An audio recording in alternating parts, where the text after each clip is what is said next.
A water balloon had just popped. Thank you, God. Hello. My name is Abby. I obviously just recently had a baby about 4 months ago. I am going to be sharing my birth story today. I think we've become so disconnected from what birth is and what birth looks like that when you find out you're pregnant and you go into having a baby, a lot of us just go in completely blind. At least I did with my first baby. I just kind of went in with it blind and I said, I'm gonna have like this unmedicated birth and it's gonna be great. And that's not what happened with my first birth. I had kind of a traumatic, very, very long, hard first birth. Thankfully, everybody came out safe and healthy. I was left feeling empty after the birth and I had a very long, very hard recovery and it was really difficult for me. And I think if I had learned more and I had given myself more education, I would have come out a lot better. Hopefully, if you are about to have your first baby, this can be a nice positive outlook and advice for you. I said when I first got pregnant, I was like, I am going to do whatever it takes to not have the same experience that I had. Really dove into research and all these different things to try and help me have the best second birth possible. I worked out all throughout my second trimester and then up into probably about week 37 was about the point that I had to stop. The thing about working out, I think a lot of people look at it as, okay, this is a way for me to prepare for labor in a physical sense. And I do think there is something there with that. But for me was the mental fortitude that it gave me to like push through a workout. There's no way this workout could be more difficult than labor. And if I can't even push myself through this workout, how am I even gonna push myself through labor? Because of the damage that was done to my body from my first birth, I talked to my midwife at my hospital and she suggested me trying pelvic floor physical therapy. And I did that for probably the last month and a half of my pregnancy, and that was amazing. I highly recommend if you have had a baby or if you're going to have a baby to at least go and get an assessment of your pelvic floor. There's so much down there, like there's so many muscles down there that you don't even realize that you use every day and how damaged they get after you have a baby, especially if you tear. I have generally pretty uncomplicated pregnancies.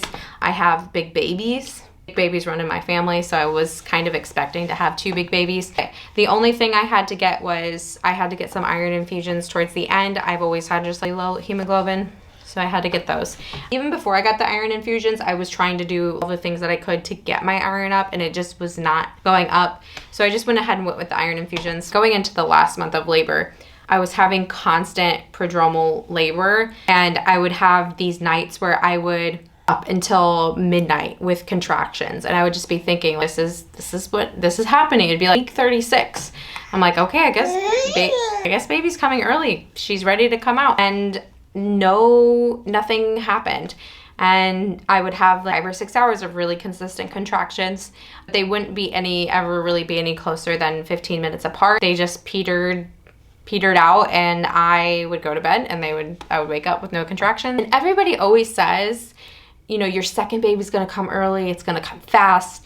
I kind of had this thing in my head, I'm gonna have this baby at 38 weeks. And then 38 weeks rolls around and baby doesn't come. 39 weeks comes around. I'm still having prodromal labor. I'm exhausted. I'm so ready to be done. It's the end of July. Baby still doesn't come. And so then 40 weeks comes around and I'm like, okay, come on and get here, baby. I just didn't want to come out. And so she didn't come yet. She just was not ready to come out around 40 weeks. I went into my 40-week appointment, was kind of had this mindset of like, you know, baby's gonna come when she's ready. I don't really want to mess with anything too much until I absolutely have no other option. And I go in and I decline a membrane sweep. I decline my cervical check. Go home and I'm like, babies should come this week. She better come this week. And then week 41 rolls around and I still don't have a baby. So I go into my week 41 appointment and my midwife said in order for her to continue my prenatal care with her, I would have to be having the baby by 41 weeks because then at that point I would be considered high risk. For me, I really trusted the midwifery care team that I had And I really didn't want to risk having to switch my care over to somebody that I didn't know or didn't trust. That day, I got a membrane sweep and she did a cervical check for me. I was pretty low. I think I was 8 centimeters dilated. Or no, 7 centimeters dilated, which is centimeters, like that all kind of doesn't really indicate how far you are in labor or whether or not labor is about to start, but it can go from being not dilated at all to being fully dilated in like in the span of 5 hours. So it didn't really say a lot, but it was just interesting the fact that I had been walking around like that dilated for who knows how long. She said, I want to go ahead and just schedule an induction so that way I could make sure that I was going to have a midwife at my birth at the very least. We went ahead and we scheduled my induction on a Monday and it was a Friday. I was feeling kind of discouraged. Spent that whole weekend just like doing whatever I could to like go into labor. And so Saturday rolls around and I'm like curb stomping. I tried a couple of different methods. I'm not even gonna talk about them on here. I tried some kind of controversial methods of induction. Literally none of it was working. Sunday rolls around. This is the day before my scheduled induction. I get up, I take a 6-mile walk, and I come home. I was shopping with my husband, and my sister-in-law was staying with us at the time to help with this baby that was supposed to be there. But my whole pregnancy, trying to ensure that I was going to have like the best, easiest, pain-free birth. We go shopping and I'm starting to kind of feel a contraction here and there, but nothing is consistent. I was having so much false labor pains that I kind of just assumed that that's what it was. So that day I just kind of was like, I was breaking down. I was like crying to my husband. I was saying like, this is really gonna suck. Like I've done so much to have this birth that I want and nothing is happening in the way that I need it to happen. I realized in that when I was having amidst my mental breakdown, my 9-month pregnant mental breakdown, realization of God telling me, you have no control over this. I am the one that has control over your birth and you need to stop feeling like you can control it. You've done what you need to do. You've grown this baby. You've done what you can to grow a very healthy baby and you need to just like let me do this. And I think when I came to peace with the fact that like couldn't control this birth, that is honestly when the ball actually started to go. I just needed to chill out. So I got up and I started to stand up out of the bath and I felt what felt like a water balloon had just popped and all this water just comes running down my legs. And this is like 2:00. And I just look up and thank you, God. I just kind of chill there for a second because like I really didn't want to make any like big moves yet because I was not having really consistent contractions. I was having a contraction maybe like once every couple hours, maybe once every 20 minutes for like 2 hours. It was so inconsistent that I just didn't even think I was in labor. But then my water broke and my husband and my sister-in-law were actually about to go kayaking and they're literally about to walk out the door. And I come into the room and I'm like, I think my water just broke. And my husband just like pops up and he's like, really? And I was like, yeah, but I'm not having any contractions. I hung out there for a little bit and we were in the backyard. The sprinkler was on, my toddler was playing. And then all of a sudden, like I have like a contraction. And when you have that like first real contraction, you know what you're having. My fear was if I went to the hospital and my contractions weren't close enough together yet, that, when you're in the hospital and your water's broken, you're kind of on a timeline. I waited and I just kept having contractions for about 8 minutes apart until I want to say about like 10:00 at night. I was just kind of going in and out of these contractions. I would like go into my tub for a while and I would sit on a heating pad. Heating pads for labor are top notch. I was texting my doula, telling her, I don't necessarily think I need you here yet, but just so you know, I think the baby's gonna come within like the next 12 hours, I think. 10:00 rolls around, I'm texting my doula, I'm like, hey, I'm still not surpassing this like 8 minutes apart. And by that point, I think my water had been broken for probably about 8 hours or so. I'm gonna go to bed. I still have my induction tomorrow, so I'm just gonna call them in the morning and tell them my water's broken and see what they want me to do. That's just what I felt comfortable with doing. With my first baby, right around 10 o'clock, I'm on the couch watching TV and my contractions just stop completely. They're just done. They just end completely. And it's like, I was so upset. And I like an hour, literally like an hour is going by and I have not had a single contraction. And I'm thinking this is all just like fake labor. I'm just gonna go to bed. And I go and I lay down in bed and I'm in bed with my eyes open because obviously I'm so anxious I can't go to sleep. And all of a sudden I have a contraction that comes back with like just an insane vengeance. That calm before the storm. I go back to the tub because I was really trying to wait as long as I could before I needed to go to the hospital. And I called my doula and I said, hey, I think you should come over. I'm in the tub, just kind of rocking back and forth, trying to push through some contractions, just to have somebody to like help me get through the contractions. And I think that's the one thing about having a doula that's really nice.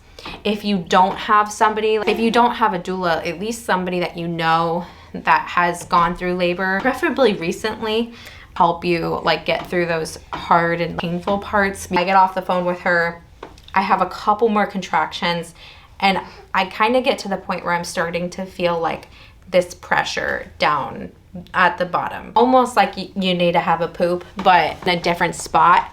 So I call the hospital, I talk to the nurse. She says, yeah, well, why don't you just come in and we'll see what you need. I talked to my doula who was like ready to come over and I tell her, don't even worry about coming to my house, just go to the hospital. And thankfully she like lives in my neighborhood and lives really close to the hospital too. So that was really easy. And so we just drove right over to the hospital. I get to like the nursing floor. I go in, I get kind of checked in at the emergency room. They take me to the labor and delivery floor. At my intake at the front desk and literally cannot even answer these questions. The nurse is just kind of looking at me and she's just like, what's your pain at? And it's like at a 150. I'm like, just a lot of pressure. And I think that's when she kind of knew like, I'm really, really close. I get into the room and I'm sitting on the bed. They're like hooking me up. So they put an IV in me. I declined to like have any fluids. But I let them put in an IV just in case like something happened to where like they needed to have me hooked up really quickly. I'm sitting there and I didn't realize this until after. The nurses knew I was really close because they already had like the baby nurse in there setting up like the warming station and all of that stuff, like getting ready for me to like push this baby out. And the nurse is there setting up the baby station. I opted for like intermittent monitoring. So, which is basically like they checked me like every 15 minutes. I sit in the tub in there, just kind of going through these contractions. And I was having these feelings in between contractions, and I don't remember this with my first baby, but it was like, I would have a contraction and then in between each contraction, I was so exhausted. I wanted to pass out in between every single contraction. I'm probably in the tub for about 20 minutes or so, and I start to feel like I really gotta poop, like really gotta poop. And I was talking to my nurse and she was like, okay, I think we really need to get you out of the tub. So they helped me out of the tub. I go onto the bed and I'm like holding my husband's hand, ready to push. And so on my bed and I'm on the side, and the nurse asked me if she can just do like a cervical check to see how close I am. And so she goes down, she does like the cervical check, and she looks and she like goes in and swipes around, and she's like, I'm touching baby's head right now. Like, you're having this baby within the next like 30 minutes. And they're rushing to like try to get the OB in on my side. And my doula, she has one of those peanut balls. She put it in between my legs like this, like right here. And then when I started going into transition, she moved the peanut ball down to my ankles, roaring through every contraction, just like a low, deep roar, trying to get this baby out. My OB walks in, and honestly, he was kind of a diva a little bit. He's just like walks in, the nurses put his stuff on. He doesn't even really say hi to me. The nurses introduce him to me. He's like, I prefer patients in this way, which is basically like in the stirrups, your legs up like that. I didn't know for a fact that I was so close to having this baby. I would have protested and said I wanted to stay on my side, which you're allowed to do as a patient. But because I knew I was so close to having the baby, I just did it. And he takes a look at me. He holds something up like a crochet hook. And he's like, your sac hasn't been broken yet. And I was like, what? And he's like, just kind of like waves it in my face. And he's like, are you okay with that? And I was just like, I guess. And so he like goes in and he like pops the sac. I don't even really remember like what that felt like. And then just him like waiting for this contraction to come. And stands there, and like my legs are literally like this. I'm naked, obviously. And he just kind of looks at me and he's like, whenever you're ready. Probably maybe 2 more contractions. Ophelia was fully out of my body. And I remember after she came out, like she's like on my chest, I just get this like overwhelming, just this feeling where like I can't stop just doing this for like an hour. I was just shaking uncontrollably. And then I birthed my placenta probably 30 minutes after I had her. Did specifically to like allow the placenta to come out naturally. And I think we waited probably 30 minutes for the cord to be clamped.